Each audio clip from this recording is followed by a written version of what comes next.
Afwan Ustadz, apakah ada masa fatrah saat sebelum Rasulullah SAW diutus oleh Allah Subhanahu Wa Taala? Nah, ini pertanyaan yang sangat bagus sekali. Pertama, kita tidak mengingkari adanya masa yang dikenal dengan masa fatrah. Allah Subhanahu Wa Taala menyebutkan asal ini dalam Al-Quranul Karim. Wa ma kunna mu'adzabin hatta nab'atha rasulah. Tidaklah kami mengadab suatu kaum sampai diutus kepada mereka rasul. Jadi ketika tidak sampai dakwah kepada mereka, tidak sampai Islam kepada mereka, ya, dan mereka juga tidak memahami apa itu Islam, maka orang-orang seperti ini disebut sebagai zaman atau orang yang disebut alul fatrah. Disebutkan beberapa riwayat hadis, diantaranya dari Abu Hurairah radhiyallahu taala anhu dan sebagian dari sahabat Rasulullah sallallahu alaihi wasallam, Allah Subhanahu wa taala yumtinuhum. Allah Subhanahu wa taala menguji orang-orang yang mereka disebut sebagai alul fatrah. Ya, diperintahkan untuk mereka masuk ke dalam neraka. Nah, ketika mereka mematuhi perintah Allah untuk masuk dalam neraka, Allah akan memberikan kesejukan kepada mereka dan dimasukkan ke dalam surga. Iya. Namun ketika dia enggan untuk masuk ke dalam neraka, seperti yang Allah Subhanahu wa taala perintahkan, maka Allah celupkan dia ke dalam neraka. Ya. Jadi kalau seandainya sampai Islam kepada mereka, sampai perintah Allah kepada mereka, pasti akan mereka taati. Ya, buktinya apa? Dia masuk dalam neraka, padahal ini tempat yang paling mengerikan. Tapi dia taat kepada Allah Subhanahu wa taala. Namun tidak bisa difahami secara mutlak orang-orang yang mereka hidup di zaman sebelum zaman kenabian itu dihukumi semuanya sebagai ahlul fatrah. Iya, dengan beberapa alasan. Alasan yang pertama, Allah Subhanahu wa taala menyebutkan di dalam ayatnya, "Walaqad ba'atsna fi kulli ummati rasula an ya'budullaha wajtanibut taghut." Dan sungguh kami telah mengutus setiap umat seorang rasul, yang rasul tersebut diperintahkan untuk mengajak kaumnya beribadah hanya kepada Allah dan mengkufuri daripada peribadatan kepada selain Allah Subhanahu wa taala.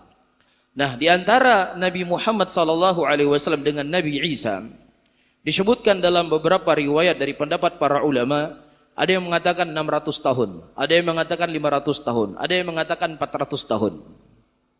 Ya, nah di zaman kosongnya para nabi, antara Nabi Isa dengan Nabi kita Muhammad sallallahu alaihi wasallam, bukanlah dalil menunjukkan bolehnya seseorang berbuat kesyirikan.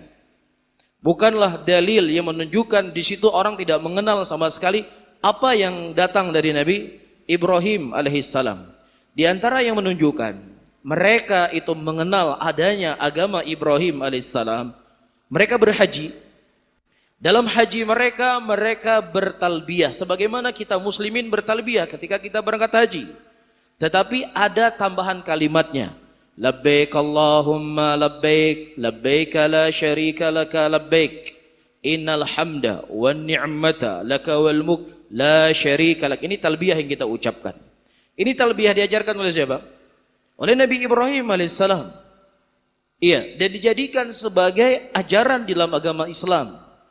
Nah, orang-orang musyrikin, ya, yang ada di kota Mekah pada waktu itu, ketika mereka bertalbiyah, mereka berkata, labbaik Allahumma labbaik, labbaik la syarika la illa syarikan lak. Nah, ini tambahannya. Ya Allah, kami datang menyambut seruanmu. Iya. Tidak ada sekutu bagimu ya Allah, kecuali sekutu yang kau jadikan dia sebagai sekutu untukmu. Nah, ini tambahannya. Siapa sekutu yang Allah jadikan sebagai sekutu menurut orang-orang musyrikin? Lata, Uzza, dan Manat. Iya, jadi lewat Lata dan Uzza dan Manat inilah yang mereka sebagai sekutu bagi Allah Subhanahu wa taala kita minta melalui orang-orang ini. Ini tambahan. Ini menunjukkan mereka kenal dengan agama siapa? Dengan agamanya Ibrahim alaihissalam. Dan juga dalil yang kedua, Allah Subhanahu wa taala berkata dalam ayatnya, ya, Wa idza rakibu fil fulki da'allah mukhlishina lahuddin. Dan ketika mereka berada di tengah lautan, kemudian menghampiri mereka ombak, da'allah mukhlishina lahuddin. Disitulah mereka memurnikan ibadah mereka hanya kepada siapa? Hanya kepada Allah. Dan ketika mereka diselamatkan, maka mulailah mereka kembali berbuat apa? Kesyirikan. Mereka mengenal Allah atau tidak? Mereka mengenal Allah. Mereka tahu tidak Allah Subhanahu wa taala satu-satunya zat yang bisa menolong mereka. Tahu, mereka faham. Ini ayat Al-Qur'an. Wa idza raqibu fil fulki da'allah mukhlishina lahuddin. Ketika mereka berada di tengah lautan, disitulah mereka mensucikan ibadah mereka hanya kepada Allah Subhanahu wa taala. Baik, dalil yang ketiga disebutkan dalam Sahih Bukhari. Ketika Nabi SAW menerima wahyu pertama kali, Khadijah radhiyallahu taala anha mendatangi siapa? Pamannya yang bernama Waraqah bin Naufal. Dia seorang pendeta dari pendeta Nasrani. Berarti dia mengenal agama Nasrani. Dia mengenal Nabi Isa alaihissalam. Dia mengenal ketauhidan yang diajarkan oleh Nabi Isa.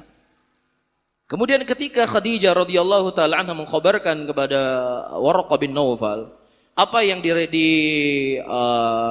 dialami oleh Nabi sallallahu alaihi wasallam, kemudian Waraqah bin Naufal berkata, "Hadhihi namus." Ini namus. Apa itu namus? Jibril alaihissalam. Dan kalau seandainya Nabi ini diutus oleh Allah Subhanahu wa taala, aku akan beriman kepadanya. Berarti apa? Ada dari kesucian kitab Injil yang dipegang oleh beberapa orang pada waktu itu, yang mereka yakin akan datangnya Nabi Muhammad sallallahu alaihi wasallam. Mafhum ya? Menunjukkan apa? Mereka kenal dengan Nabi terdahulu. Dalil selanjutnya disebutkan dalam kitab Sahih, seorang pendeta Yahudi yang bernama Abdullah bin Salam. Dia berasal dari penduduk kota Madinah. Dia membaca dari kitab Taurat. Setiap pengkhobaran tentang Rasulullah sallallahu alaihi wasallam dalam kitab Taurat, dia berhenti lama di situ, meresapi, memikirkan, memahaminya. Kemudian dia berdoa kepada Allah, "Ya Allah, panjangkanlah umurku supaya aku bisa menunggu Nabi ini." Dan Allah mengabulkan doanya. Ketika Rasulullah hijrah dari kota Mekah menuju Madinah, Abdullah bin Salam ketika mendengar Rasulullah sallallahu alaihi wasallam datang ke kota Madinah, bersegera dia menemui Nabi sallallahu alaihi wasallam, dan kemudian beliau mencocoki apakah sifat Rasulullah yang ada di hadapannya sama persis seperti apa yang kita dikhabarkan dalam kitab Taurat. Ternyata dia mendapatkan kesamaan. Kemudian dia beriman kepada Nabi sallallahu alaihi wasallam. Menunjukkan apa? Menunjukkan ada dari kaum-kaum yang mereka mengenal adanya Nabi sebelum datangnya siapa? Rasulullah, dan mereka masih berpegang teguh di atas agama tauhid tersebut. Dan yang terakhir, sebenarnya banyak para hadirin dan hadirat, sebuah hadis yang sahih, Rasulullah sallallahu alaihi wasallam menyebutkan, "Ra'aitu Amr bin Luhai yajur qasbahu finnar." Aku melihat Amr bin Luhai terburai ususnya di dalam neraka Allah Subhanahu wa taala. Amr bin Luhai adalah seorang laki-laki yang hidup sebelum diutusnya Rasulullah sallallahu alaihi wasallam, dan dia telah meninggal sebelum diutus Rasulullah sallallahu alaihi wasallam sebagai rasul. Apa perbuatan laki-laki ini? Dia bawa berhala dari keluar kota Mekah. Dia bawa berhala dari luar kota Mekah ke kota Mekah, kemudian dia mengajak manusia menyembah kepada berhala ini. Jelas?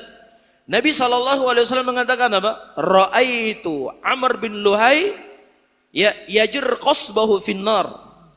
Aku melihat Amr bin Luhai terburai ususnya dalam nerakanya Allah. Nah, kalau seandainya sebelum datang Nabi SAW, orang itu dimutlakan secara mutlak, mereka itu adalah zaman fatrah, dihalalkan atau dibolehkan atau diberikan udzur dikarenakan kesyirikannya, tentunya tidak datang hadis dari Nabi SAW yang Rasulullah mengkhabarkan siapa? Amr bin Luhai berada dalam neraka. Kenapa dia diadab dalam neraka? Dikarenakan perbuatan kesyirikannya. Kapan dia berbuat syirik? Sebelum diutus Rasulullah SAW. Apakah itu disebut sebagai zaman fatrah? Kemudian boleh seseorang melakukan apa saja? Nggak bisa. Ya, jadi antara satu dalil dengan dalil yang lainnya harus saling dikompromi. Bisa difahami ya? Jadi kita tidak berbicara opini. Ya, kita berbicara sesuatu itu dengan dalil dari Nabi kita Muhammad SAW. Ini pegangan kita. Jelas ya? Pegangan kita adalah sesuatu yang jelas dan gamblang, apa yang datang dari Al-Quran dan apa yang datang dari Nabi kita Muhammad SAW.